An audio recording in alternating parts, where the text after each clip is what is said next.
Azoospermia का मसला मर्द हजरात के साथ बहुत पाया जा रहा है। इंग्लिश मेडिसिन की तरफ जाते हैं तो आईवीएफ का मशवरा दिया जाता है, घर बाहर बेच के वो आईवीएफ भी करवा लेते हैं, उसके बाद भी कोई कामयाबी नहीं मिलती उनको। हर्बल में क्या कामयाब इलाज है हमारे नाज़रीन को बताएं। नाज़रीन, एजोस्पर्मिया का मसला हो, ओलिगोस्पर्मिया का मसला हो, या आपके बायोप्सी में स्पर्म्स नहीं आ रहे हो, डॉक्टर ने आपको लाइलाज करार दे दिया है और आपको आईवीएफ का मशवरा दिया जा रहा है कि जी आप आईवीएफ के अलावा कोई इलाज नहीं है, आपके फजलो करम से इसका प्रॉपरली इलाज और कामयाब इलाज सिर्फ हर्बल के जानते हैं। इस हवाले से कि 50 साल या 40 साल पहले कौन मेडिकल में आईवीएफ किया जाता था, इसी हर्बल से ठीक होते थे। उस आपने हरगज नहीं होना है, हिम्मत करें, हर्बल में अपना इलाज करवाएं जो एक सुन्नत इलाज है।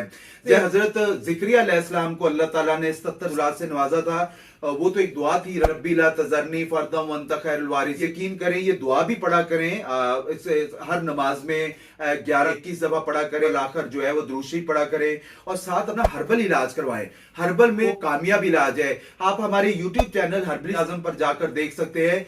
बेशुमार लोग जो 32-32 साल 35-35 साल जिनको शादी को हो गए थे और उनकी उम्रें 65 साल 70 साल की उम्रें, जिनको औलाद के मसले बेहतर हुए, आप जाके देखें, आपको अंदाजा हो जाएगा वो कैसे अपने आप को रिकवर कर रहे हैं। के साथ कोई दिक्कत परेशानी है, सो के बैठे हुए, एजोस्पर्मिया का मसला आ रहा है और ओलिगोस्पर्मिया का मसला आ रहा है, बायोप्सी करने के बाद भी स्पर्म्स आपके कौन जीरो आ रहे हैं, लाइलाज करार दिया जा रहा है, ये के बाद भी मायूस बैठे हुए हैं, तो अपना हर्बल में इलाज करवाएं। आपको मायूस होने की हरगज जरूरत नहीं है, हिम्मत और कोशिश करें। बाकी देखिए औलाद अल्लाह ताला के हाथ में होती है, इलाज करवाना एक सुन्नत तरीके से इलाज कराएं, हर्बल इलाज करवाएं, इंशाअल्लाह ताला एजोस्पर्मिया का मसला फौरी तौर पर रिकवर हो जाता है। सर जी, इसके अलावा जो नाजरीन आपसे मिलना चाहे तो अपना एड्रेस बता दें। यूनिवर्सिटी रोड पे उर्दू साइंस कॉलेज के सामने पंजाब बैंक है, इसी गली में मेरा दवाखाना है। अगर आप out of city out of country से तो अपनी रिपोर्ट्स वगैरह शेयर कर सकते हैं। आपकी रिपोर्ट्स के मद्दे मुताबिक जो बेहतर से बेहतर रहनुमाई होगी वो आपको लाजमी दी जाएगी।